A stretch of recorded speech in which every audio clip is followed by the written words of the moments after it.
The 1420 Sports Bar Podcast, Four Beer Sports, talking a whole lot more. Friday night special event tonight. We got Dave as usual down here in the tavern, and then we also got Tom, Big Nasty O'Connor, getting ready for his big fight happening at River Creek Casino 2 weeks tonight. Tom, thank you very much for joining us. We're going to have a nice little chat about your humble beginnings from the big town of Fort McLeod. We'll talk some your fight coming up at River Creek and Enoch, or Edmonton, whatever you want to call it. Yeah. And then we'll talk a little bit of football. You're a Steelers fan, and we got some hard-hitting questions to wrap her all up. Tom, thank you very much for joining us tonight. When the last time I seen you, it was the hockey tournament in Fort McLeod, the tournament of the ages. I grabbed onto the back of your pants so I could back check because you were going down the ice. I held on to you and you tugged me down the ice. I thank you very much for that. You were teammates? Yeah. No. Enemies. We're opposite teams. Opposite teams. I grabbed onto him because I knew he was in good shape, and I thought, geez, this guy I got to hitch on to. It was a free lift, and don't worry, we weren't going very fast because I'm not a very fast skater. No, it worked out quite well for me. I got a free lift, didn't cost me a penny. Tom, you got into this, I'm assuming, at a young age. You're 30 years old now. What got you into the MMA world? What got you into the fisticuffs and into things in the sports world? Yeah, kind of just it really starts from just the love of sports, I think, is like the beginning of it all. Because in McLeod, I was never a fighter, I was a friendly guy, never would get into scraps really at all, be friends with everyone kind of thing. And just from playing sports and competing in hockey and rugby, that's where it all started, is just, playing rough sports and just running around like a maniac in the streets of Fort McLeod. They just put that kind of shell on you. And then when I was in university and not doing well, might I add, in university, it happens. So I was playing like beer league rugby, which was a great time and a lot of fun. And then after that, I just wanted something to compete in more. And so I started at Progressive Fighting Academy, which is where I train now.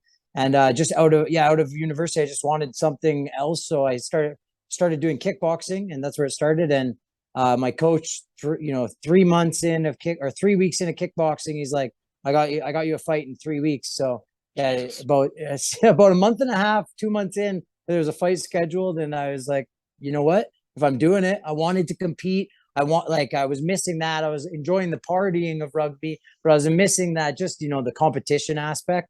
And so I said, screw it, signed up. Geo Wilson home, all the Wilson homes came down to Great Falls, Montana for fight number 1, and all the family, the McNabs, the whole crew, pretty much, everyone we could get from Fort McLeod to fill Great Falls, got down to Great Falls. And then that was the first fight ever. And from that point, I was kind of hooked, it was the start, the beginning of the end there. Is once I got in the cage and felt the door lock, that it's one of the coolest things competition wise is fighting. There's no hiding in the cage. It's only truth is, did you put the work in or not? And some team sports, you see that, but you see the team pulls that out, the work has been put in, but certain players and stuff you can get away with. You can rely on people. The cages, you better have done your due diligence in training. That's a great answer, Tom. And you led into some questions I actually had. Your sports as a kid was the normal, the hockey, and the rugby, like you said. So once you got exposed to, you answered that one question I had. You weren't likes to fight guy. No. But once you got into the martial arts, I think I've said it to Brent before, throughout history, the ancient Olympics, who's fastest, who's strongest, who's toughest. I think wrestling and fighting is the oldest sport. Who's toughest? It is. It's before time. You know what I mean? It's like pancreas. Yeah. And that's the coolest thing about fighting. And you see kind of microcosms, or you see examples of this through all sports for sure. But you got your attributes to rely on. So you're fighting, the person might be faster than you. Well, you can't rely on speed. So maybe you rely on strength. Oh shit. The person's stronger than you. You can't rely on speed or strength. So you got to rely on tactics and being in the right place at the right time and being ahead of the game. And you see that, in all sports, is who's the playmaker, who's the sniper, which person is using their attributes to the best ability. And in fighting, it's like it's zoomed in on, right? Is you watch someone, you like, that's one of the most exciting things is a big boxing fight or a big MMA fight that's coming up. Everybody's talking about it. Is, you know, you got one side, you pick, in this example, you pick Diaz, or you pick Khamzat Chimaev. And, you know, you guys you talk endlessly on who's better than this, but you don't know until the fight happens. You can't possibly know. And you make that one mistake, even though you are the better fighter on every single thing. You make that one mistake, and all of a sudden you're tapping out or you're asleep. It's over, just like that. Yeah, I love that Gracie saying of, the Gracie said, if you're a black belt, you get punched once, you're a brown belt. You get punched again, you're a purple belt. You get punched again, you know what I mean? Like every time. And that's the thing is, you know, the kickboxer, who's going to win, the jiu-jitsu guy, what style is going to win that night. And it's just, yeah, it's so exciting. So that first fight, that like any people that, I wasn't much of a fighter growing up, like I said, but I loved just the competitive aspect of sports and roughhousing. Like you said, it's the furthest thing that goes back. Watch dogs as puppy, all animals. We all roughhouse to learn how to move and play. And that's the first sport you ever really play, you know? I got a 12-year-old son, and he has buddies when you got a trampoline on the back. Guess what I see on that fucking trampoline? Yeah, it's just a wrestling mat. It's a wrestling trampoline. Mat. Yeah. It's a wrestling mat. Yeah. You bet. Yeah, like growing up in Fort McLeod, as I did, Tom, the only fights that happened were Saturday nights at the Queen's Hotel or at school in front of the bike racks kind of deal. So it was kind of a different thing. And the training wasn't a big thing. Like that kind of stuff didn't happen a bunch. When I was growing up, the only guy that was training a little bit, well, a lot of it, and he's a bit of an animal still to this day, is Trev Hardy. Trev was the guy, he was a Golden Gloves boxer the whole bit growing up, and then he got into the hard training, everything else, what he does, and been all across the world. Do you train with Trev at all?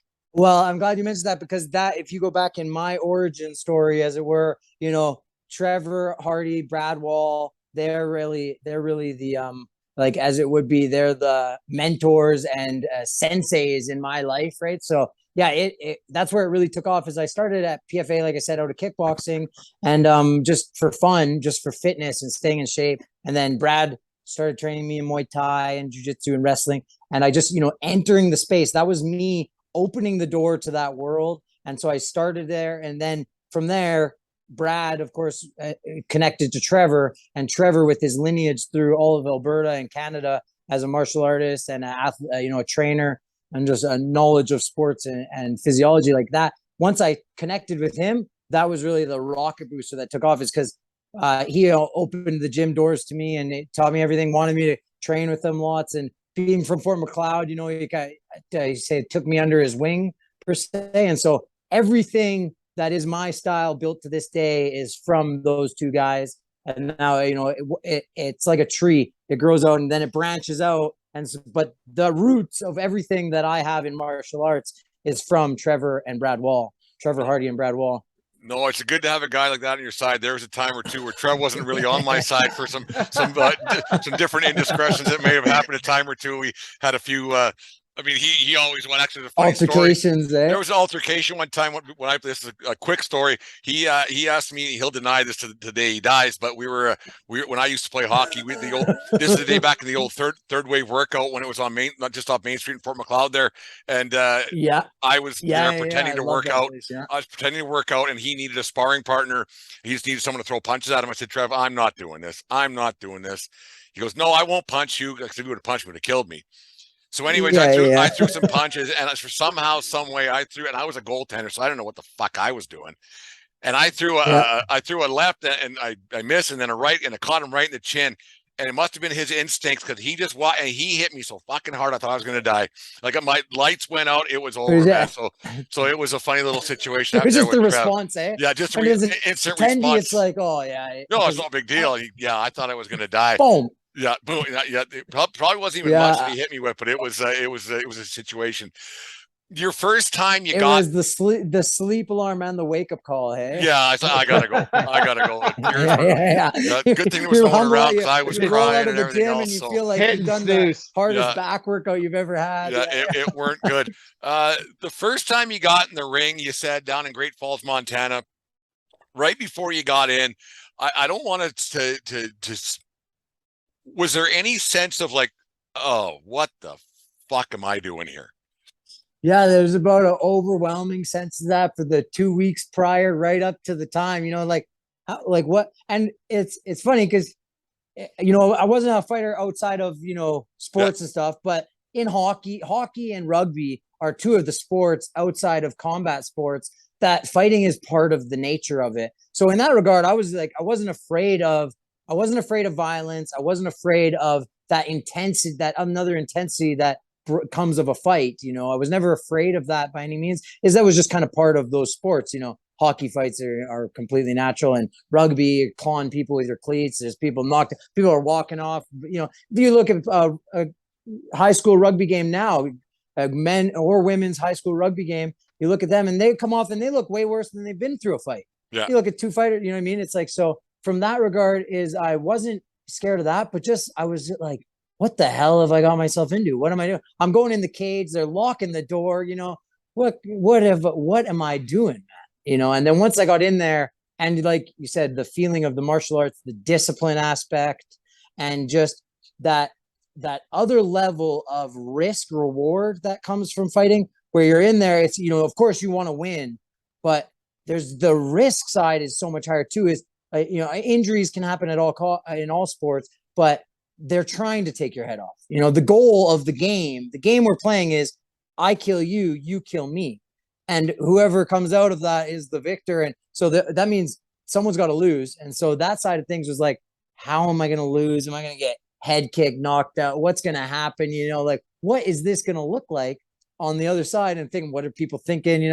And then as soon as the cage door locked, it was just like, it was almost I'm home. here now. I it was awesome. I'm here now. And Great Falls is a special one because Fight Force would do it in the hotel there. I can't remember if it's the Best Western. I feel like it was the Best Western, but I know. I know the place. There's a sports bar around back. I know the place. Right? Yeah. And there's a pool, but it has double-decker rooms, and so there's a patio on the inside of the rooms, and so you could walk straight out of your hotel room onto the patio, watch the fights, go back into your hotel room with your friends and drink, watch the fights. So it had this raised element to it that felt like a gladiator ring. You know what I mean? Like, it felt like you're looking up at people above and you're like pointing at them, and people are cheering, and it's all the lights are on you. And that zoomed in effect of, that's one aspect I love. If you watch some of my fights, like, I like playing up the crowd. I like acting like a monkey, and bringing I noticed your entrance, how you kind of crouch down a little bit low and you crawl in there. Yeah, it's funny. It's quite I like playing a bit of the role, playing that character. That's the fun performer side of it for me. And although it is still a very serious thing, you don't want to waste too much energy on doing that. But I do it because I love it. So I'm gonna have the performance side of it, and coming from hockey and rugby, like, who doesn't love a good celly, as long as it doesn't come from a very ego-driven side where it's too I don't like to be cocky in that regard. I like to be confident but not cocky. So I like to play up that role of being the monkey and having fun, but don't let it take away from the fact that there's two respectable martial artists in there to do a job, and we can't do our job without one another, kind of thing. 100%. When you're like, so say that first fight, what did you know about it? Weren't you worried about possibly being overmatched? Do you ever worry about that, or you cannot worry about that? Well, the first one, was everything out the window because I was going, you have. Was it his first fight too? Sorry. I think it was his second fight. I think Taylor, it might've been his first though, but he was a tough kid, like, really. And he was long, came from, the only sport that is rougher than hockey and rugby and football and fighting is rodeo. He's this rodeo athlete, the guy does bull riding. So you're like, okay, so I can't hit this guy with anything to hurt him, you know what I mean? So I was, you can't punch him hard enough. You can't punch him hard, right? And like, and when it's my first fight, I haven't built up the skill set and the confidence in my training that I've worked on today, where put in the work so that I know that I have a certain skill set. Whereas then it was like, hey, we're just literally getting in a fist fight. It's going to be who throws the better combo, like who bites down on the mouthpiece harder. It had that element to it. So it was still the game plan. And of course, my coach, we work on our submissions before and our hands and do all the pad work and everything. But it didn't have nearly as much as it does now, where we're scientists in a lab now. You know what I mean? As then it was, hey, dude, back alley, go do your best, get in there, kid. You know what I mean? It was just like, go in there and have fun. And you're just, okay. So it was kind of just thrown into deep water, which I loved about it because that's what it felt like. Is it was just, you know, it was just go and do. It was action. There was no time to think about what's next tomorrow. It was, you had to be 100% in the moment and forget everything outside of that because all your focus had to be on me versus him, you know? And you won that first fight. And then, Yeah. so did you, So my first 5 amateur fights. Did you sleep a wink that night? Your very first fight, you win it, no or you way. were just bouncing off the walls? I Let's do was, something yeah, else. I want to fight again. I was just so excited, you know what I mean? Just vibrating, right? And especially in that case, because so many family and friends were down, and it was the first fight. So I could tell you didn't know what they were thinking. They're like, Tom, what is he getting into? He's about to get killed. We're gonna go and watch him get This knocked just out, cost you know? us how much money to come down here. Yeah, we just drove out to the Great Falls exchange to rate watch is Tom this get and beat oh up. fuck, what are we doing? Yeah, crazy. It comes to you, like, you know me from Fort McLeod too, is, you know, I like to be a friendly guy. So even more so they felt that way is, hey, Tom's partying and joking and he, you know, he's not serious about this kind of, he's never serious about things. He's going to get his ass kicked. So and then you see that after the fight, they were vibrating, you know, all of us were just vibrating in the hotel room, probably till 3 a.m. I haven't seen my mom stay up that late. You know what I mean? She's just buzzing with me, you know? Your mom came to your first fight because I'll tell you this, that was my wife's question. I go, like, we're talking to an MMA guy tonight. And I go, is there anything that you want to know? What does his mom feel like? And then she goes, like, a wife, girlfriend, kids, whatever, like, this is what dad does, this is what my husband does, but a mom never wants to watch her son get their ass it's kicked. funny, actually. I have a couple of funny stories about that because my mom now going into it, my mom is a bit better at watching it than my girlfriend or my dad. My dad, like, my mom will watch it and be okay watching it. My sister and aunties, I hear them louder than my coaches when they're at my fights. Like, they're my sister Jane's volume, maybe it's from all the arguments when we were younger, but it pierces my ears. I should get Brad. You hear that instantly, it's done deal. Right? Yeah. I need her to get the coaching. She should be in the corner. And then my mom can watch it, but my dad, he doesn't like watching it as much in the moment, I don't think. And then, Shannon, my girlfriend, she won't watch it either. She likes to see me right before, right after, but not during, kind of. So Shannon then is in the building, but not watching the fight. Not watching the fight, yeah. But your mom is watching the fight. Has a drink in the bathroom, but my mom is watching the fight, yeah.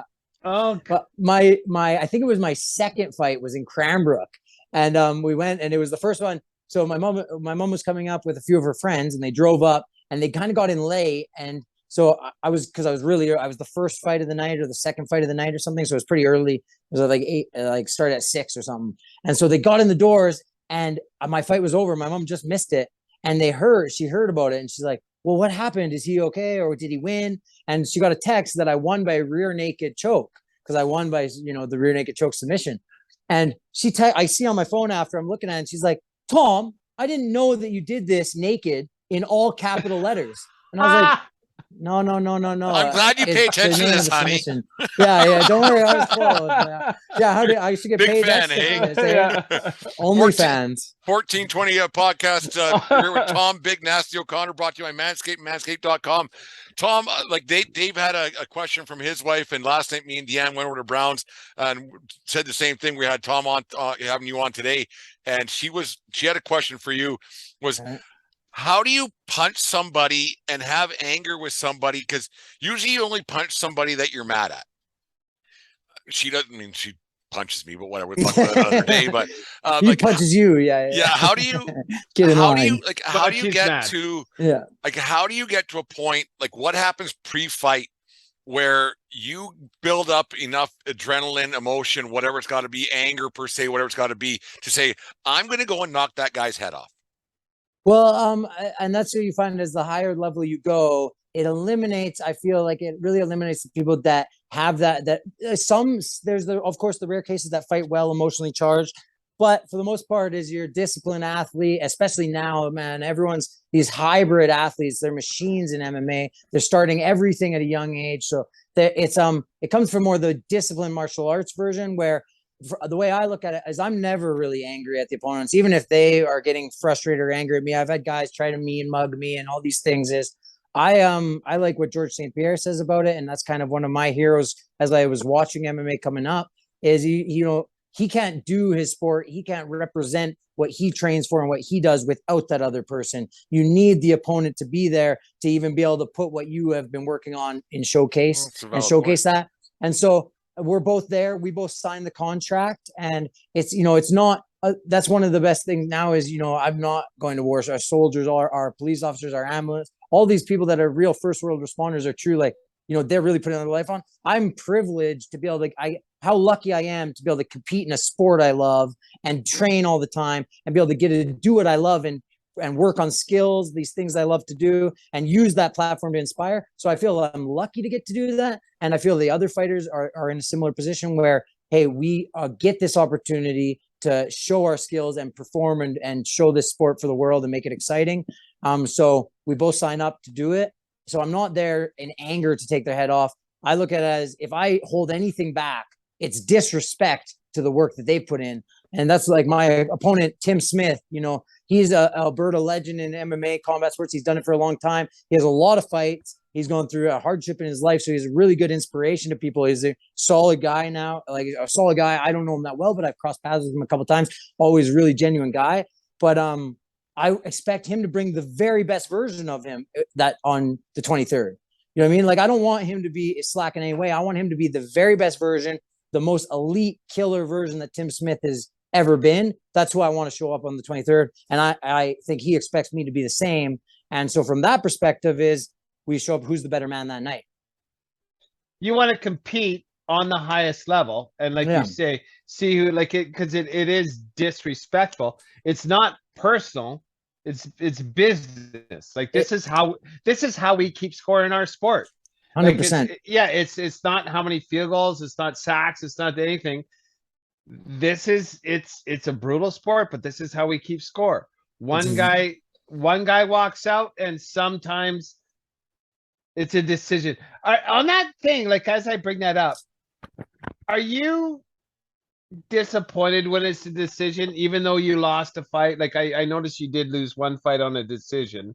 Yep. Like, in your mind, did you, like, obviously I didn't see it. Did you lose that fight in your mind? Like, cause it was unanimous, like, or do you want it to be?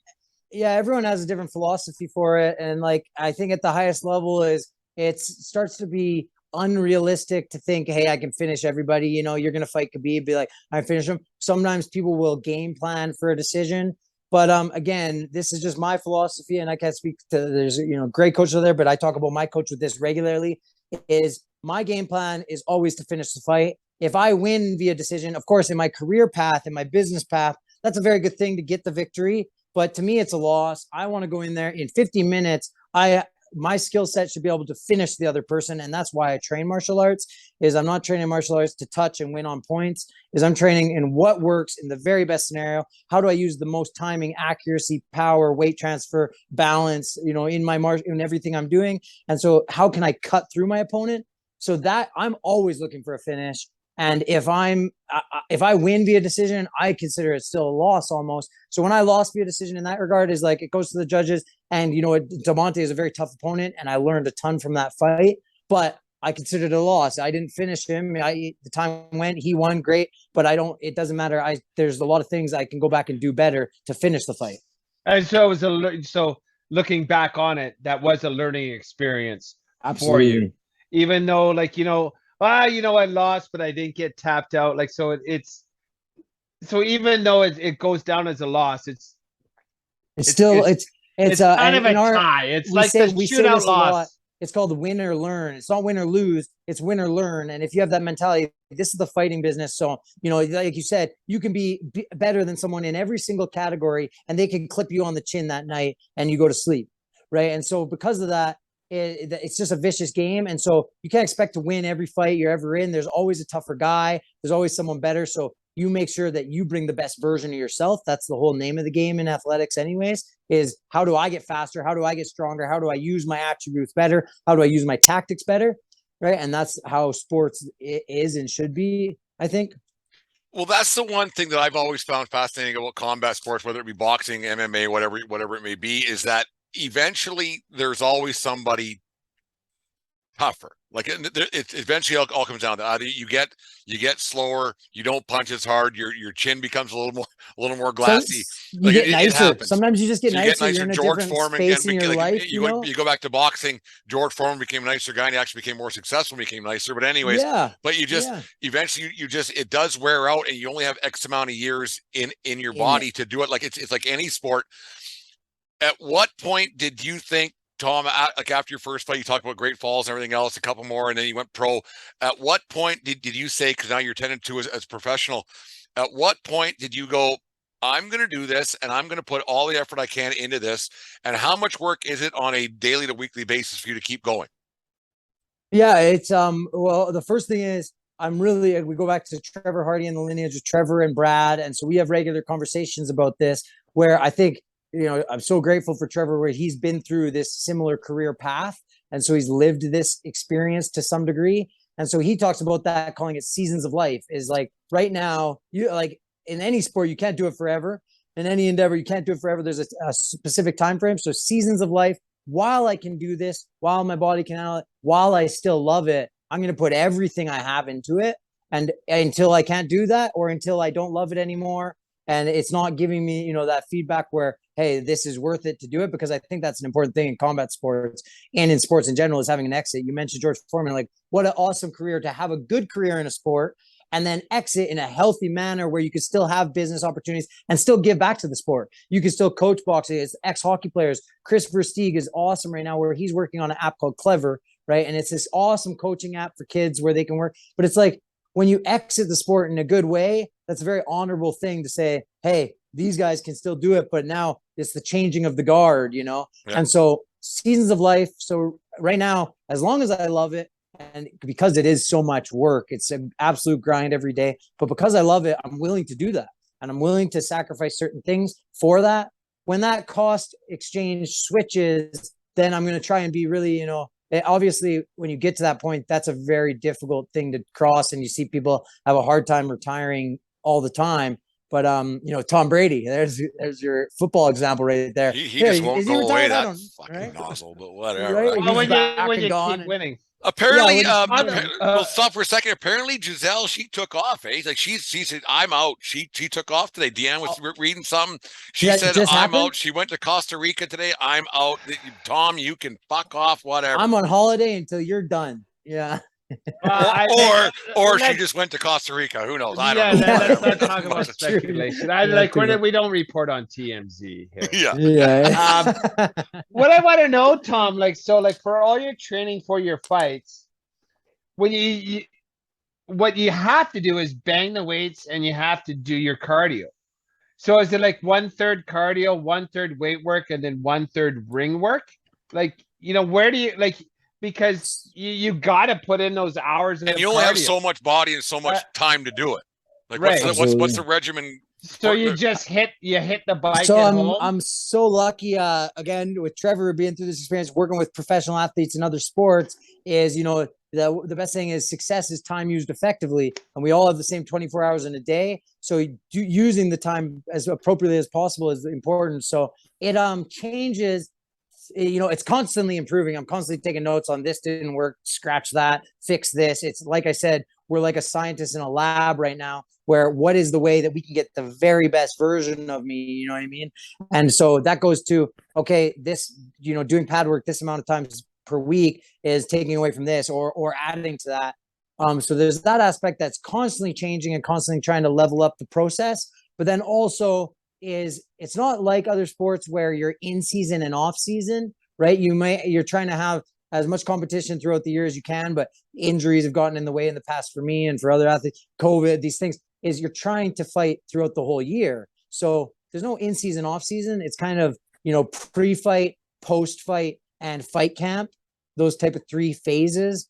And so the closer I get to fight camp, the less weights that happen, conditioning shifts to more fight camp orientated skills. So I start doing more of 5-minute rounds with a 1-minute break. And I might alternate the sprint tempo in those rounds. It could be a minute, a hard. It could be an interval of, I'm just doing the bike sprints. So I'm just doing bike sprints, 5 minutes on, minute rest. and the bike sprints are in that 5 minutes. The rest period is full recovery. So it's exactly like the fight. And then all of my drilling and training goes way up. So it becomes more like 80%. Yeah, it's more like 80% martial arts training, skill training, whether it's martial arts drilling, and 10% conditioning and 10% strength for maintaining and feeling strong in fight camp. But post-fight goes into a complete switch where we dial down the intense fighting. I don't need to be sparring hard anymore, hard wrestling for the next kind of 4 weeks after the fight. I dial all that back, and then I'll lift a lot more. So a lot more structural balance, left side, try and balance out my left and right. Any sport it's so aggressive in a fight, afterwards, it's one of my favorite things to say about a fight, because right after the fight, you feel untouchable, right? It's like, you're like, oh, nothing can bring me down. People will be like, oh, did that kick in your leg hurt? No, my leg is fine. I'm made of concrete. Nothing can hurt me. And then you get to the 1:00 a.m. Once the adrenaline starts wearing down, this hurts, that hurts. I didn't know I got you hit start there, feeling and I didn't everything. get, Yeah, you get flat. You didn't even know that happened in the fight, and then you get a flashback of it because you feel the joint or the bruise or whatever. So in that regard is dialing all the intensity back down, get more stabilized and balanced. And then I bring the conditioning, and then there's that middle phase pre-fight, before fight camp, where I'm trying to just do, it's like an off season for an athlete. I'm trying to get as strong and as fast as possible and improve my skills as much as possible. After the fight, don't you say, I want to be in the locker room. I want a Big Mac in each hand, and a tub of Haagen-Dazs. When's the last time you had a Big Mac? Your research, you've almost done all your researches. You got the burger right, but no fast food. I like to go to a restaurant and get whatever the best burger is on. Sometimes too, for the burger post-fight, like bacon, cheese, and I want avocado. carbs. If they have an egg, I want the egg on there. 100%. Load up the burger. Onions. Yeah. I imagine you're eating a lot of boiled chicken and brown rice right now. Is that kind of how that works? I'm same thing. I'm messing with the science of the weight cut, and it's a constant process where I'm learning to get better and better and better. But right now, it's the morning routine right now is a small handful, a third of a cup of blueberries and nuts, and then a green shake, like supplement greens with sucking supplement on a Bud Light here, like just whatever. Yeah, you crush your head. Hey, you earn your keep. You don't have a fight coming up. You there you go. Enjoy it. I got one upstairs coming on. Don't you worry about that. I'm kind of upset that you don't both have juicy burgers to put in front of me right now. I can live vicariously through you. We'll have you on after you win next. Perfect. Couple weeks. We'll do a burger show off. In your 10-2 pro career, Tom, have you been tagged across the chin once and you go, oh fuck, I gotta get out of here? Like, have you been hit, you go, what the fuck? Yeah, a couple times I've been stung where it's different. It's a world changer where you're really wondering, where am I? Or it puts the shutter on, shutter off type thing where it's like, holy crap, okay, that's a strike. And it's happened a couple times. My very first pro fight actually was a real, talk about win or learn. It was a learn, like one of the biggest learning experiences of my life for sure. Is I went to the fight all confident, first pro fight. I was 5-0 as an amateur. I'm like, I have pro. What's the difference? Elbows, elbows, knees, big deal, like there's no worries there.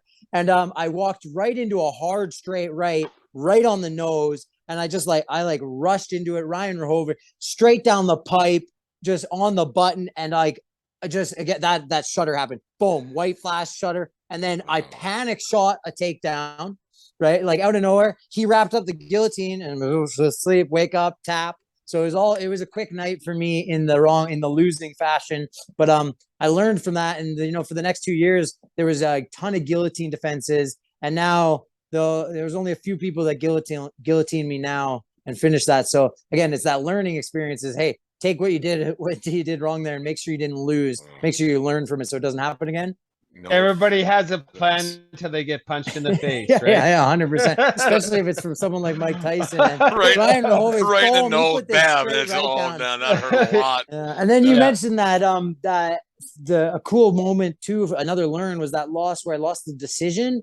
But it was against Deontay, and he was just so long at that he's left, and he was a southpaw. It was the first time I fought a real natural southpaw, And Trevor says a really good thing about it too is, even southpaws have trouble with southpaws because 98% of the world is orthodox. So 98% of the people that you truly train with and get that energy from are right-handed, right? So they hit with that right hand.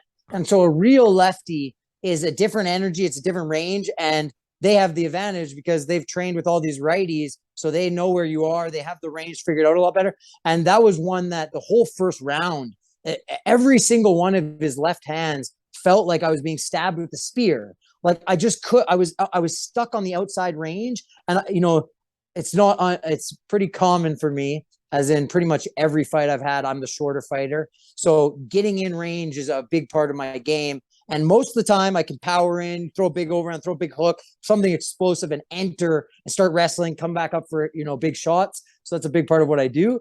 But this guy, I just was stuck on the outside in no man's land. And every time I take a step in, that left would come straight down the pipe. And it was like I was being stabbed in the face with a spear. I couldn't figure it out. And then the second round went a little bit better after I got the timing down. But that was crazy. That was a weird thing to feel. I got one more. Oh, go ahead, Dave. Sorry. Oh no, like it was just the fact that he was a southpaw. Like all your training and like in your brain between the ears, he's coming at you with the left. And we train for other people would stand in southpaw and throw it. But the energy that he's built, it's a real thing. Natural. There's a big gap from what some of our fighters were doing in replicating southpaw versus a legitimate southpaw who's trained southpaw his whole life. He had a real good boxing style that played in with his wrestling too. So he defended my takedowns well because he wrestled through high school. I had a history in wrestling. Yeah, that brings me right into what I was going to ask you. DeMonte Robinson. Now awesome. you got your next fight coming up. Do you have a guy in your club that you're training with now that is because video is everything and COVID, you weren't allowed to be around people and do this kind of stuff. Yeah. And so for a long time, you rely on video a lot more for your training styles. Do you have a guy right now who you're training with who has the same style as your next opponent? Yeah. Well, similar style in the sense, Tim, so my opponent, he has very linear style and he's super sharp at it. It's one of these things where I'm trying to word it in a way that complements it because it's a very strong thing to have where it's not a lot of extra foot. We call it cutting the fat. You know what I mean? Is he doesn't do anything wasted. Everything is straight, strong down the pipe. His hooks are very strong. He ends with a hard kick. So it's very tricky to get around him because he's in a straight line and very aggressive, very powerful. And so it's a few guys here replicate it well. Brad the Brick Wall, my coach, he has trained a lot of Muay Thai, has a very good Muay Thai base. And so we've worked on a lot of stuff in our pads that replicate, okay, where's my entry points? When he shows this type of energy or this type of strike, how do I counter it? How do I defend it well and make sure I'm in a better position?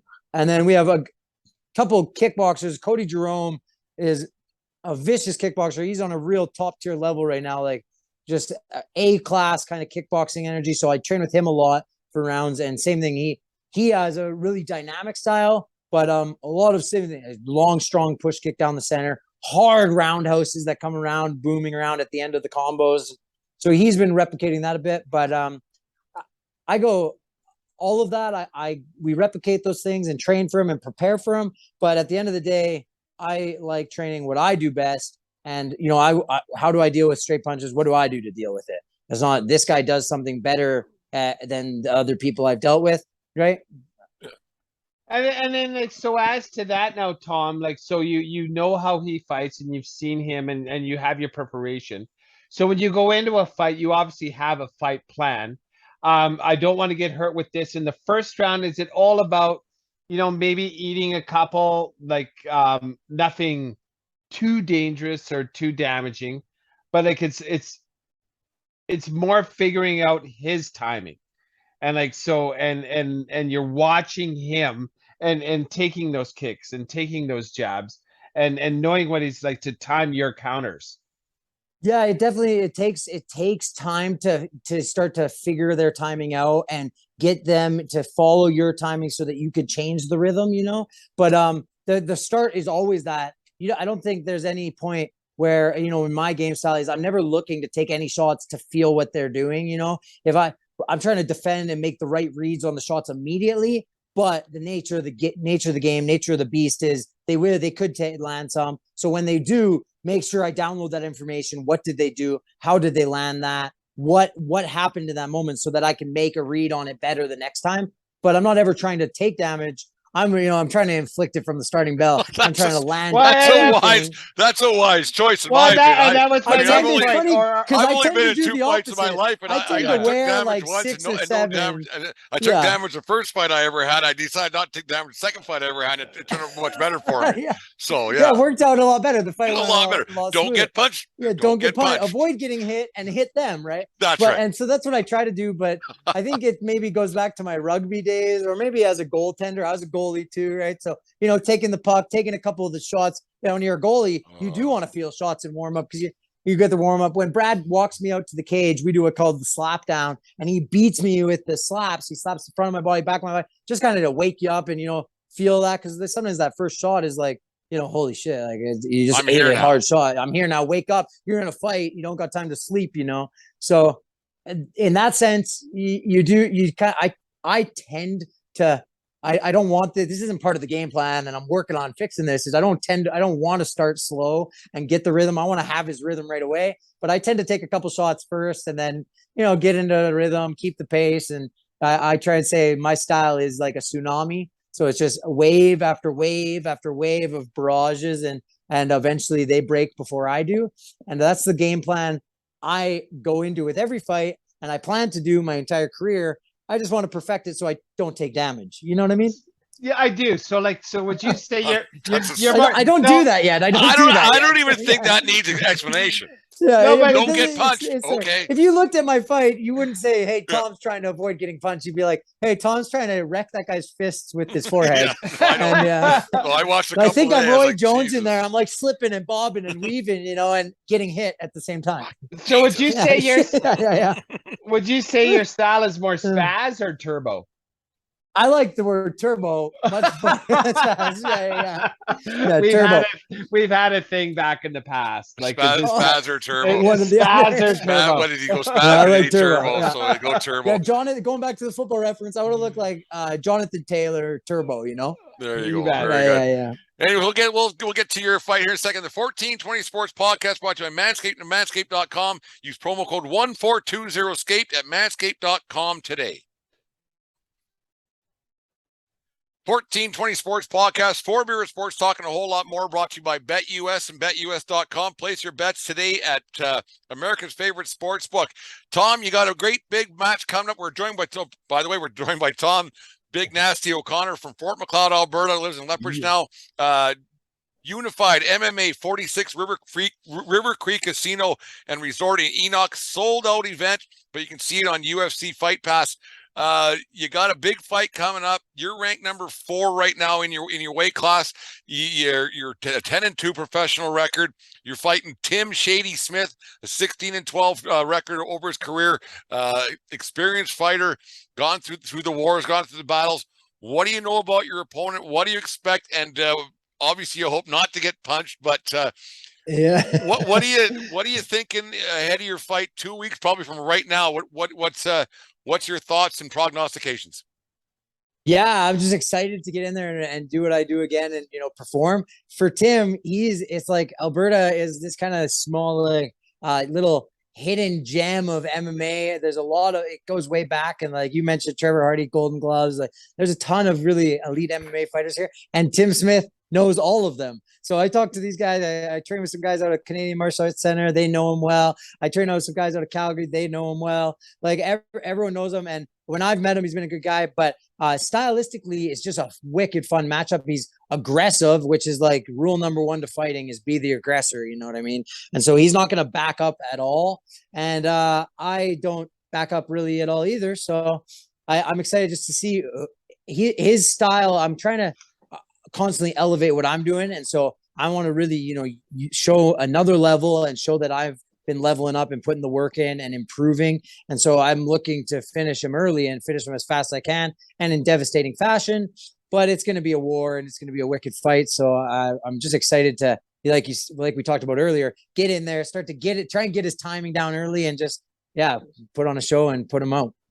Smith's from Edmonton there. How much do you think that the I mean, obviously, I've never done this, but how much does the like a hometown crowd give him a bit of an advantage? Like you said, we were talking off air. Most of the guys fighting at the River Cree Resort are local guys, local Edmonton guys. How much of a is it going to help or hinder you? Like, will you feed off the energy that the crowd might be giving him? Because they might have a few more people in the stands watching him compared to the Fort McLeod contingent that might follow you up there. Yeah, there'll be some fans of mine up there coming to support as always. Like my support system is insane, but I'll feed off the energy. Is like I want the building to be booming in there. I want it sold out. I want the roof to blow off the place kind of thing. And if they're supporting Tim, that's a good thing. I want them to come out and support him too. Like I said, I want him to be the best version of himself. I want him to get lots of support and lots of fans, and hopefully I can win some fans too. That's what great fights do. Whether you're a fan of one person or not, when a good fight happens, it's hard not to respect both fighters and both warriors. You know what I mean? When there's a good fight and both guys go in and present the best versions of themselves, and it's just a war or a quick finish, whatever way it happens, is you gain fans because it's just that's the nature of the sport. Is you got to have respect for people that go in there and do it. And so I hold a very high respect for Tim for stepping in there, and yeah, I'm hoping to win some of his fans over on the 23rd. I feed off that energy. I've been hometown only. Calgary didn't count because, again, John, my last fight, he was from Calgary. So I've only fought in Lethbridge once. I've only had one show where I was the hometown advantage, as it were, in sports. And that show, I get it because the hometown advantage was crazy. The roof was blowing off the center here in Lethbridge. It was insane, like the loudest show I've ever heard, And but other than that, my whole career I've been the underdog or the away guy, the hated away guy. So I feed off that energy. But then once you're there in Enoch, the crowd is chanting Tim, Tim, Tim, Tim. Or whatever they're saying. It's not that far from Tom. Yeah. Tom. Yeah. And you can just take number. Exactly. Like, listen, like, there you go. Yeah, it's a very fortunate Tom, name. You bunch of dummies. Yeah. Yeah. You guys are cheering for Tom. And the bonus is too, you'll only hear Jane. You'll hear Jane, maybe Auntie Joe as well. They'll be, in the background, the UFC Fightpass live feed. They're going to be like going over to my family's table being like, will you guys be quiet? We can't hear anything because they are that loud. It's crazy. Crazy. No, that's good. No, like when you go in there and you like, what's your pregame? Like when you get to the River Cree Resort that night, what like say the show, I think the show starts at 6 for preliminary fights. And then they get to 7 o'clock. I think I read today. What's your setup? Like what happens on fight day from let's go from 2 o'clock on. How do you prepare for the fight? How do you think, okay, I'm on game day? Do you pile yourself up with water? How do you hydrate and everything else? Like how does Tom Big Nasty get ready for the fight on fight day?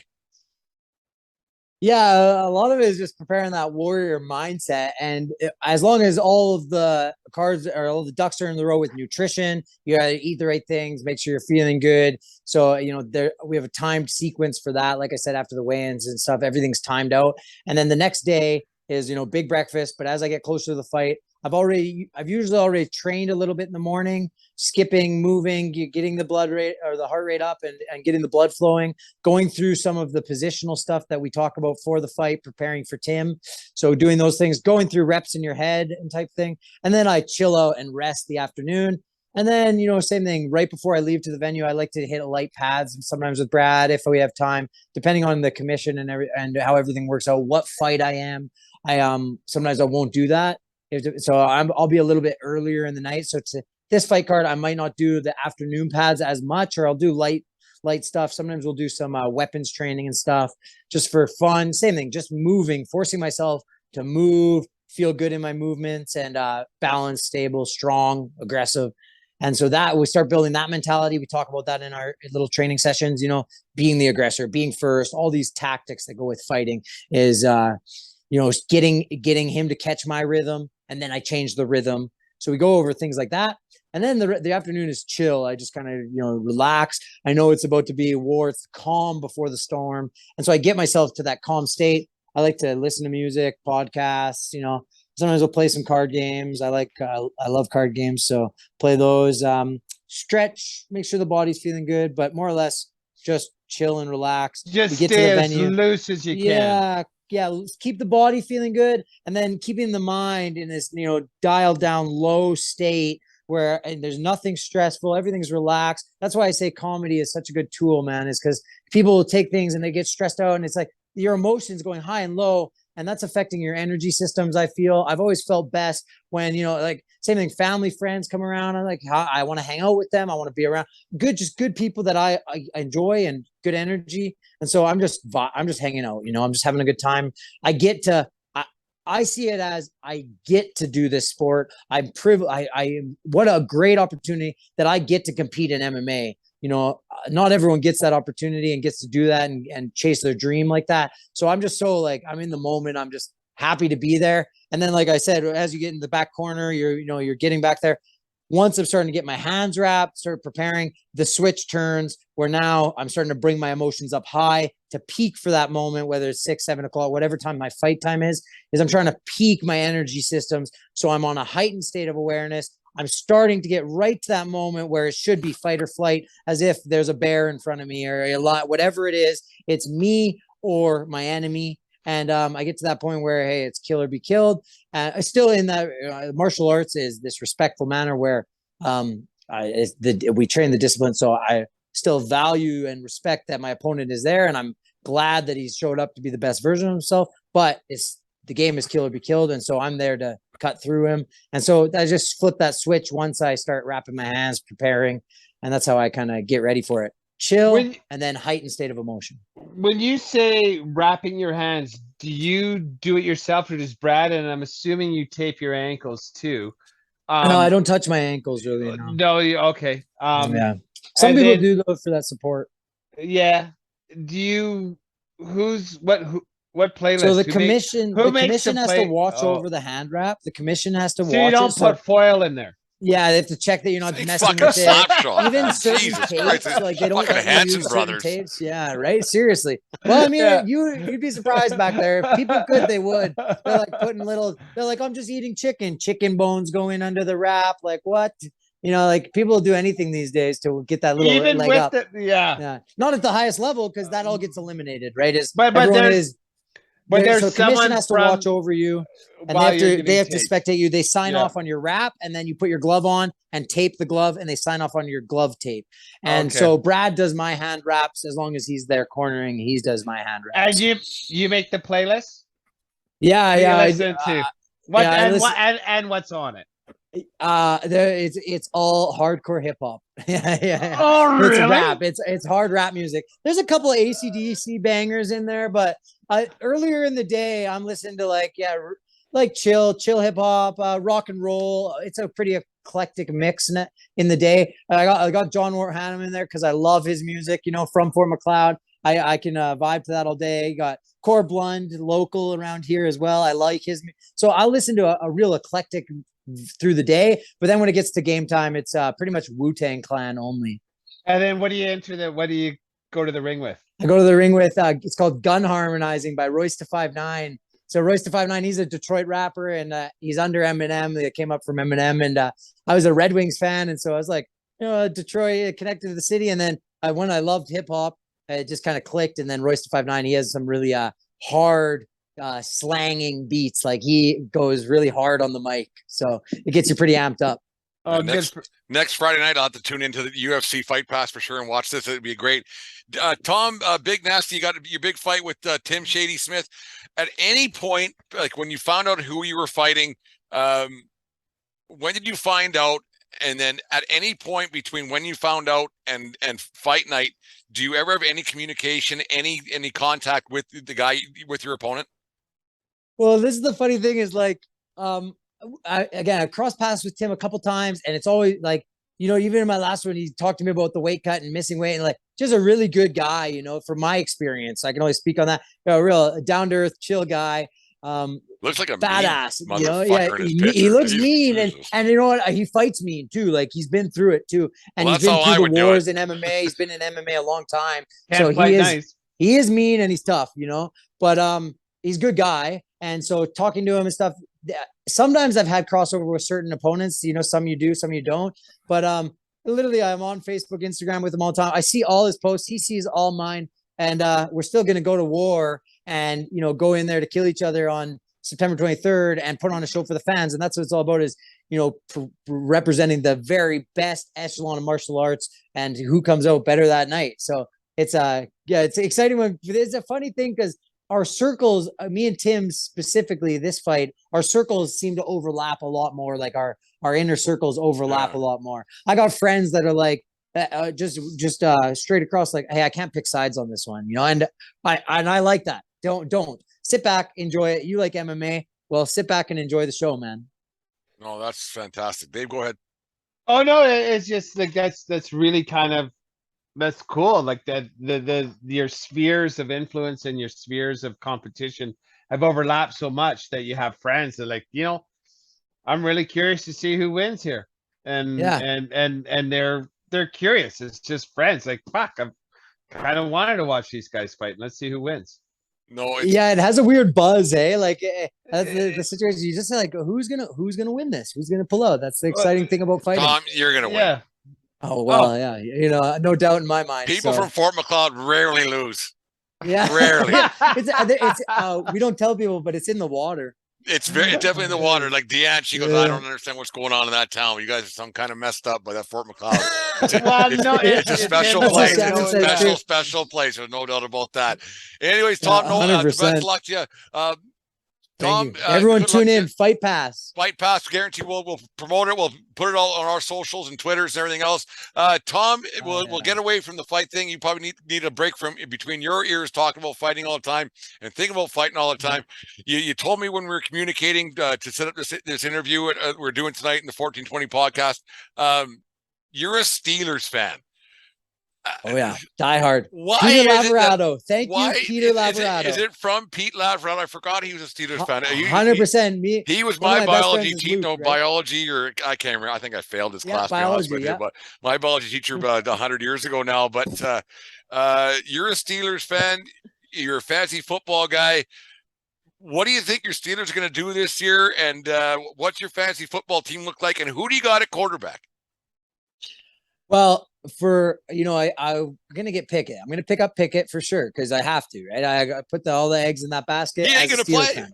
Yeah, but I'll keep him in my dynasty league for later on, right? Because he's gonna be great. If the Steelers drafted him, they don't mess around. No, but you're right. You just I think that don't air the lie part. I truly believe that deep down in my soul. Yeah. Whether it's right or wrong, I don't know. I think we're gonna sneak the wild card. I think we'll sneak the wild card because it's again, we talked about it off air a bit, but it's just the organization. It trickles down from the top, and I think Mike Tomlin is an awesome coach, and I think he's gonna find a way to put this team together and do that. Well, Dave, you said that before on the show, and our friend, fan of the van out in Jersey, there, he says the same thing with Tomlin. He's such a great coach. The organization, they can just throw players together, and it tends to work out there in Pittsburgh. And they're always competitive. They don't rebuild. I think that's the biggest thing. They regroup quite well. Like that, it's this constant flip over. Forever. Yeah, like for as long as I can remember, they've been quite solid. Like Dave, I know you don't like Roethlisberger. Yes, I understand that. I hate the Steelers. The Steelers can fuck right off forever. Like forever. I'm not gonna pull punches here. Like fuck the Steelers. Fuck their fan base. Like that, I don't. Who are you a fan of, Dave? Who are you? Dave, I don't find the Steelers fans obnoxious. I really don't. Oh, I actually don't. I find they're not as bad as Bills fans. I find Cowboys fans. I find Cowboys fans obnoxious. And Bills fans. I find that people who are quasi New England fans because they won every year, and all of a sudden every July or January 28th, there's new Patriots jerseys every year for some reason. The most obnoxious fans are the Cowboys fans and the Seahawks fans. I feel the Seahawks is a slight bias just because of location. Like I feel the Seahawks too. I feel bad. Like the Seahawks are rough around us for sure. I'm a Broncos guy.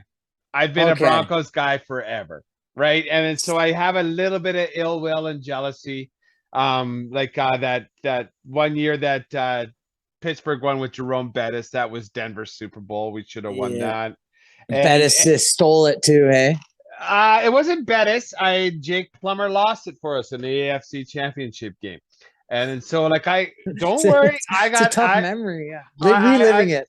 I'm a little bit older than you, and so I remember all the things. But like the Pittsburgh fan can fuck off.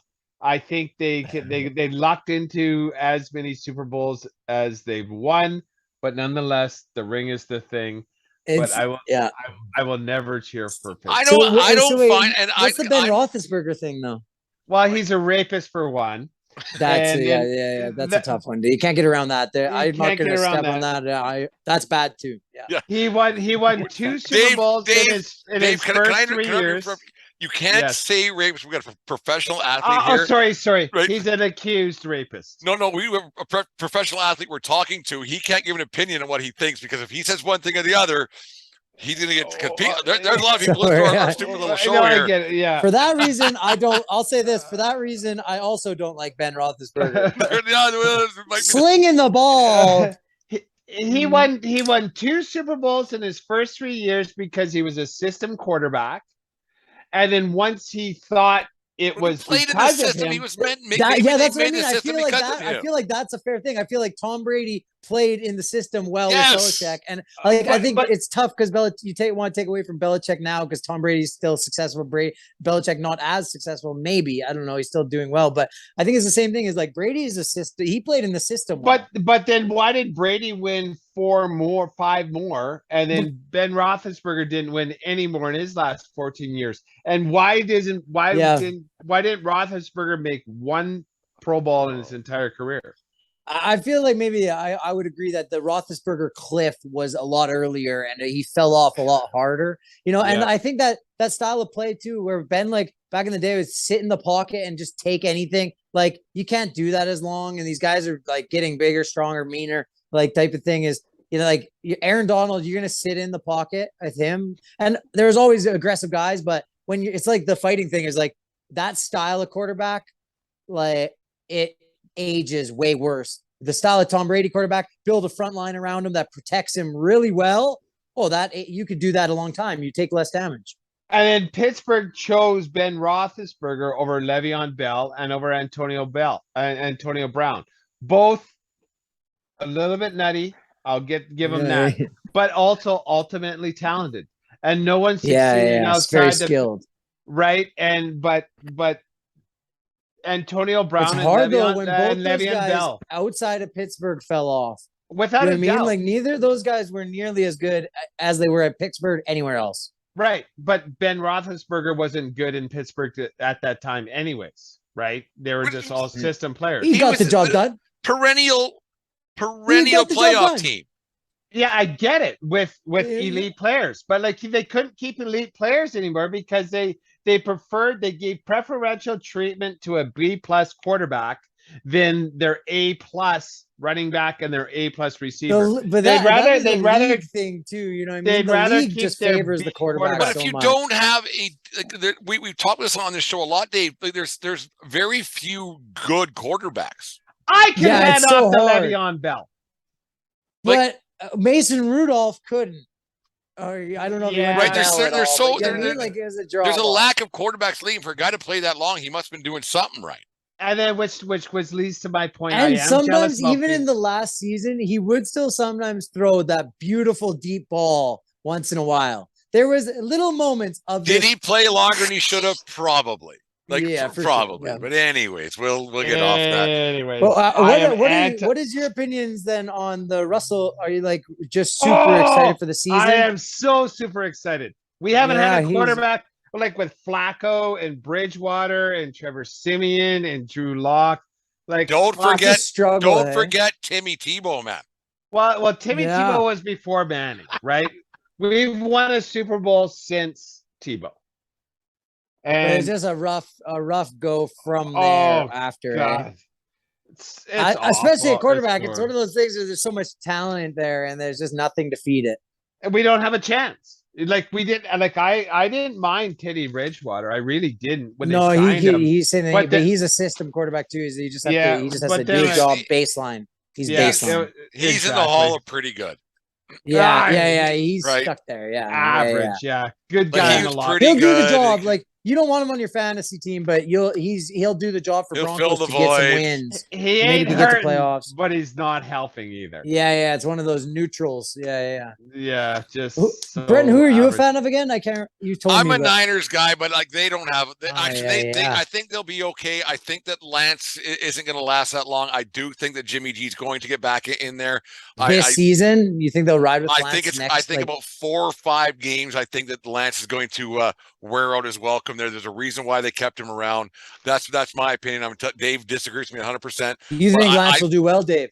I do. I think Kyle Shanahan's a genius. That's why I think that's the only thing is it goes back to the Tomlin thing. There's a couple of young coaches that I just like believe in, and that's when I go to drafting fantasy. You're talking about bets is like when you have someone like Deebo Samuel, who's a wide receiver but just also a running back. Legit, it's like I think that'll help Lance enough. We'll see. We'll see on an how offensive-minded coach that is like he got Atlanta to the Super Bowl. I don't know who's. Oh no, we lost him. We lost him. Oh yeah. He had something really was that going to intelligent be a to good say. take? Yeah, he had something really intelligent to say right there. I could just sense it. I'm gonna press pause here. Tell. Oh my, it was good too. It was Deep money. thought. It's deep thought. Fuck Yeah, me. that's funny. I'll press pause. We had a little problem with the airwaves here in the 1420 Sports podcast. Dave had something like ultra to say because he held a pose. There was so much going on in Dave's brain. He stopped the airwaves in Lethbridge, Alberta. There was something going on between. Man. He fried the frequency between those ears. Something's going on. He was talking with the Atlanta Falcons coach and Trey Lance, and Dave beat us, man. Tell us what you got. Well, like all I was saying is about like I think Kyle Shanahan is is a good coach and he's an offensive genius. I think that when Tampa Bay was up on New England 28-3 in that Super Bowl, I think the head coach of the team told Kyle Shanahan, conservative as possible, kill clock, and you can't kill clock. No, yeah. When they came back, you're running, you mean? Exactly. When New England came back on that, I don't blame. I can't believe that. So it's going back in history to not blame Shanahan for a moment, right? Of an offensive lapse. I cannot believe what happened to this day. Yeah. Same.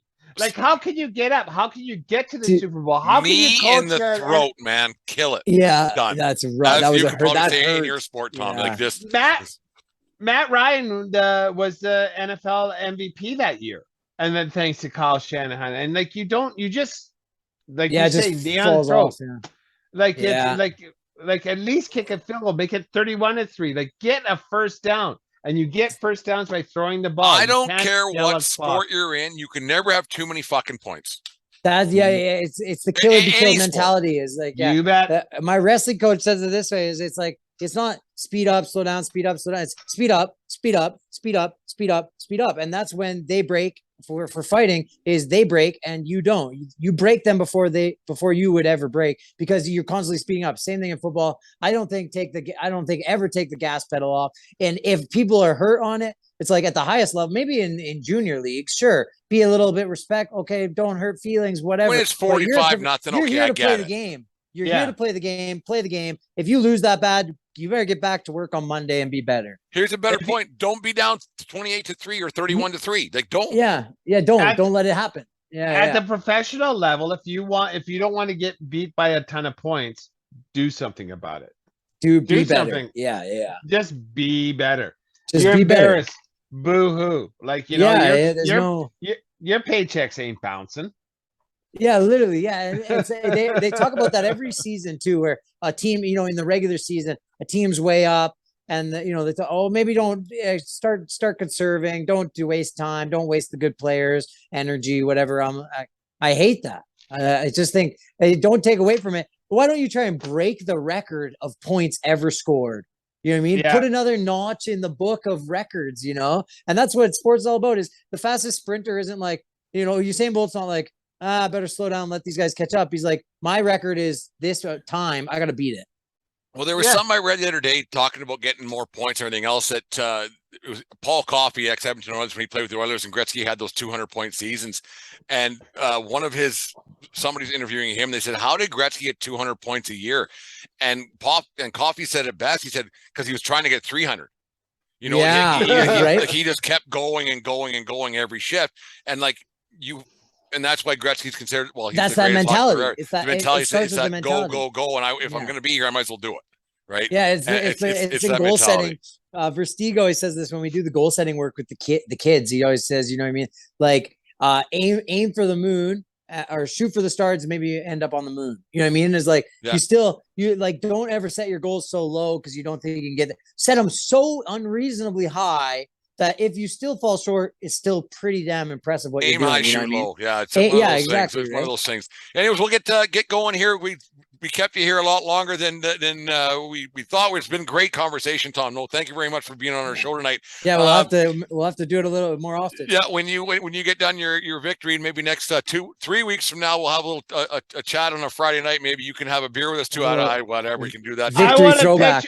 I want to picture you with cheeseburgers. The biggest hamburger out towards the smile on your face without a black eye or a broken nose. That's kind of the hopes are Fuddruckers. Sounds good. I got you covered. Maybe we'll do that. We'll do quick hits. I got 4 questions for each of you. Just a quick, simple answers. Elaborate as 5 questions actually. Tom, you go first, and we'll alternate who both you answer. Tom, first, song you really love but don't like to tell others about. So, well, Katy Perry, I Kissed a Girl. There it is. It was when it first came out, it blew up. I don't tell anyone about that, but I love that song. You're supposed to be a tough guy now. Yeah, you probably shouldn't be telling Katy Perry. You'll keep that one quiet. Dave, what do you got? Edit that out. No, I'll stay in there.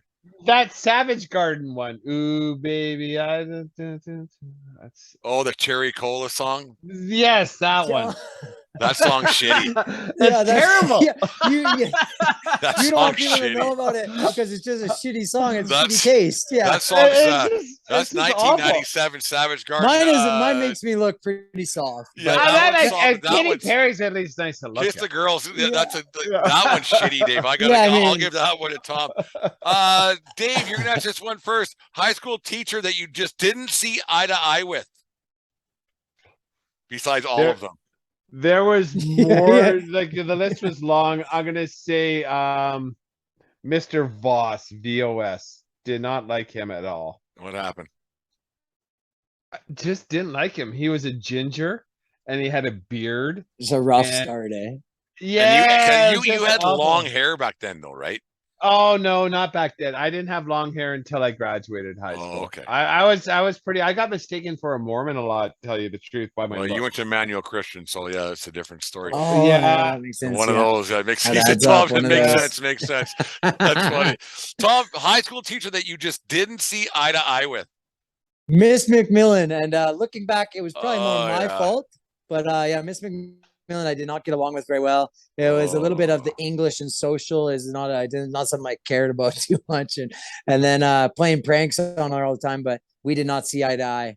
Yeah, I had her in I think grade 7. Man, we got a few years apart. Me and you do like 18 years apart, and she was still teaching, and she wasn't friendly to me back then either. Like, man, I didn't get along with her. And now you brought her up. It's just cold. You know what I mean? It's cold. My son is at Gilbert Patterson, and he has a teacher that my wife's older brother had. So that just retire already. Don't put other people through it. Like it's fucking the bad ones. The good ones, you're like stay there till you die. You know exactly. A good teacher. That's one of the most the coolest thing. A good teacher makes you love a subject you don't care about. You know what I mean? Yeah. Like a good teacher. Pete Lab in biology. Throw back to Pete Lab. It's like yeah. I fuck, okay, we'll cut this frog open. I don't give a fuck, but it was fun. Like whatever. Yeah, like, it was fun. Yeah, biology's fun. Yeah. But it's the battle axes that stick around forever. Jesus, they just don't fucking retire. They go away. Like, just get away. Just go. Tom, who do you got? Favorite athlete growing up? My favorite athlete growing up was Jonah Lamu, wing for the All Blacks, the New Zealand All Blacks. That was one. And then my hockey player was Steve Yzerman. I love solid diehard Steve Yzerman fan. Okay, yeah. Dave, before you answer, who's a better player, Steve Yzerman or Joe Sakic? Hey, this is big. That one's a tough That one. is a really tough Well, one. and I that love rivalry both those at that boys. time Yeah. frame, that's like one of the greatest sports rivalries Oh all man, time. that 30 or that ESPN thing, whatever. Oh wow, They just did that. Yeah, Yeah. that bit was insane. Yeah. The Wall I- and Osgood fight. Oh, Mhm. dude. Oh, it was Crazy. awesome with Lemieux being the shit disturber in that whole thing, and really being the fuse to that keg of dynamite. Yeah. Just I blowing am up going it, to yeah. say, God, I really love both those guys, and neither of them played for my team. God damn, I'm gonna say Sakic because I like the Avalanche better than the Red Wings, and that's the only reason. Sakic put up better numbers. He was a longer, sniper too, eh? But Like some of his- Yzerman the view of the changed the way goals. he played to win cups. Yeah, he was the most dynamic, and I think the both really great leaders. But like you can see even now with Yzerman, just the way he's seen the game from that outside look. He's one of the best in the business, I think, ever to do it. Where looking from the outside of the game, seeing how it works, and being able to change, like you said, adapt his gameplay. Yeah. But what you just said, Sakic has won more Stanley Cups as a GM than Yzerman has. Yeah, both good leaders. Has he? Didn't Yzerman get one in Tampa? No, he got to fact check that. He built that team. No, that was his left. team. He Fuck, left. whatever. No, but he left. He wasn't GM. Semantics. So he didn't get a ring. I know it's semantics. But it's true, he I didn't get get it. a ring. That's fair. That's fair. But when he played the game, when the two of them played the game, you'd be like Yzerman as the way he would adapt his game to win and be victorious with he'd play any role on the ice. You know what I mean? So did Sakic. They were just they're so good. They were professional, on good. and off. Yeah. And As quiet, for didn't pretty say goals, fuck all. it's hard to go against Sakic's snipe top left The corner. way he could shoot the puck, like that's one of the way he could shoot the puck. That release was just something of beauty. And the way they both played for Team Canada in the Olympics. The Olympics are it's one of the fantastic. coolest hockey histories. I just want to hug them both right now. No, 2010 was pretty great. High fives all around. 2002, sorry, 2002. Dave, favorite athlete growing up? Who do you got? I was a soccer guy, so it was Pele, and I was That's a good pick. Jesus. He was. How old are you? The guy's throwing backflips in the soccer ball. Yeah, and then he was actually even in that movie with Sylvester Stallone. I forget what it was, but it was. That was my Apollo favorite. Creed. Fuck, what the No. I'm Victory. kidding. It was called Victory. It was That was a bit of a soccer race movie, card obviously. by me. I don't know if I've seen the movie. Yeah, but nonetheless, it was Victory. Pele as a soccer player. That was my first sports crest because I was a soccer player. I didn't play hockey. I didn't do anything like that. So Pele was my first sports hero. I got two more. One sports related, one's kind of sports related. There's not. Tom, big nasty, big stud on town. First girl you ever kissed, what was her name? Taylor. Yeah. First girl I ever kissed was named Taylor. No last name? I don't know her last name now. No, it was at a drama camp. Yeah, it was at a drama camp. Yeah. Taylor. Some sort of summer camp. Yeah. Yeah. Dave. First holding hands, first kiss, playground in Fort McLeod. Hand on chin necking. Yeah. There you go. Dave, what do you got? Who's the first girl you ever kissed? It's Her a name long was- time ago, man. You're 52, so man. Oh Jesus, yeah. Her name was Dawn. Dawn. Dawn. I honestly remember where it happened. I don't have a clue what her last name was. Where was it? I don't know why I'm asking. It's just funny content. It was in the back of Emmanuel Christian. There was actually a little bit of a construction site. They were building something, but they weren't building during. Yeah, this is gonna get R-rated all of a sudden. This is getting R-rated. There was no R rating above that. Yeah, I was gonna say if it's at Emmanuel Christian, it was pretty PG, eh? It was extreme. Zippers right up the whole bit. Actually, it was. Hands on hips. There was snow on the ground, so there might have even been mittens on my hand. Oh, hey, that's a respectable thing. You go, Emmanuel Christian. Oh, shout out Emmanuel Christian twice tonight.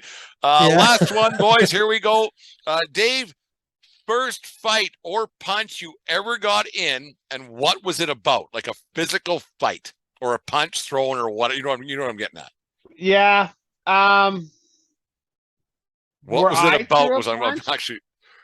I really don't know what it was about, but it was a playground. There was something in the playground, and I was grade 6 or 7, and it was like, well, fuck you. But it was once again on the playground of Emmanuel Christian, so I don't know. It was actually Yeah, fuck yeah. you. I might have said fudge Yeah, you. I think it was fudge you or frig you. Yeah. Yeah. Dude, where me and Tom grew up, there was a lot worse words than saying "fuck you" in Fort McLeod. There's no there was a lot that. of words fired. Jesus. Yeah, He that was punched pretty me. nice He to say punched here. me, Yeah. and it was right in the lips. Yeah. And my return punch was a roundhouse, and I caught him on the chin, and because I remember Like a roundhouse kick or like a hook? No, like a hook. looping Yeah. I was And like, then- that would be pretty sick. He And hit you got him. straight right. You countered Yeah, roundhouse kick I knockout. nailed him. He slid down the slide at Emmanuel Christian. No, it was a total drama spin. He did like a spiral with his hand. It's funny when you watch these. kids fight, Yeah. the impact moves them way further than it does. You know what I mean? It's Yeah. I was it's like a video stunned game. by mine. Yeah. And then I gave him a roundhouse and like the hook. Yeah. And it was like and he never fell down, and then we wrestled after that. Yeah. That's usually how it turns into a grappling match pretty quick. Yeah. Tom, That first fight. My first fight was, from my memory, the first real fight was hockey. First would be, gloves and helmets in the room, in the dressing room with kids. Everyone would put their gloves and helmets on and you're just swinging. And then it was a goalie fight, or it was not a goalie fight. It was me fighting a player in hockey in Pee-wee sometime. And I kind of do the same thing, drop the gloves as hockey fight. So that was that first experience. And then after that, it was just little scuffles at parties, pretty much. I was, again, I didn't get in fights very much. I'd usually, if it was any altercation, I'd say, you get a free one and then let's end this, and then give them a free shot and then go have a drink together. There you go. Yeah. Growing up in Fort McLeod, you had to pick your spots because it could get awfully crazy at times or two. Remember fast, and fast. It would go haywire quick. I wasn't very big, I was big and chubby. I was small and chubby, and so I was like, I gotta play my cards right here. Basically, if I'm getting in a fight, I'm gonna just be dipping my head and swinging as for the fences. I'm not gonna see nothing. Yeah. It's the real windmill effect. Expect the worst and hope for the best. No, that's exactly it. There's no doubt about that. No, but Tom, thank you very much for coming on our show. We expect the best for you. We hope for the best for you in 2 weeks tonight. You're fighting 2 weeks tonight right now. Unified MMA 46 River Creek Casino Resort. Sold out event, but we can watch on UFC Fightpass. I know I'll be tuning in. We'll get our list will be tuning in. Dave probably tuning in. It's great. Don't miss it. It's going to be fireworks. It's going to be great. It's going to be fantastic to watch. It was a fun having you on the show tonight. We'll have to do this again soon after your victory in 2 weeks' time. We appreciate you, and the town of Fort McLeod and Southern Alberta is cheering for you for sure. Dave, what do you got? Thanks so much for joining us, Tom. Brent told me a bit ago that we were working on this. I thoroughly enjoyed spending time with you tonight, and I'm really looking forward to watching your fight in 2 weeks. I did go on SeatGeek.com. You know what? There's no tickets. No one's giving anything up. There's no secondary market for these tickets. And they're super valuable. That's what I'm telling people is don't miss out, because these things, they're super valuable these days. No, sold out show. I'm sure you're going to put on a great show for us, Tom. Tom Big Nasty O'Connor, Fort McLeod boy, going to have a great fight. Anyways, Tom, we hope the best for you, and thanks once again for coming on our show. I know we kept you a little bit longer than we thought, no worries. But, Thank you for having me on. You got a strict training regimen coming up, but it was a lot of fun, and we'll be watching on UFC Fightpass for sure 2 weeks from now. Anyways, awesome. Thank you guys. Tom, that was thank awesome. you very much. It was great. That was a lot of fun. Keep your stick. Take care of each other. More importantly, take care of yourself. Keep your stick on the ice. And what else, Dave? Tom, don't swing at high pitches. There we go. Have a good night, boys, and we'll see you soon. Tom Big Nasty O'Connor, Fort McLeod boy, going to kick some ass in 2 weeks. Kick some ass, Tom. Best of luck. Be safe. There we go. Sweet. Thank you guys. That was awesome. See you next time. I had fun.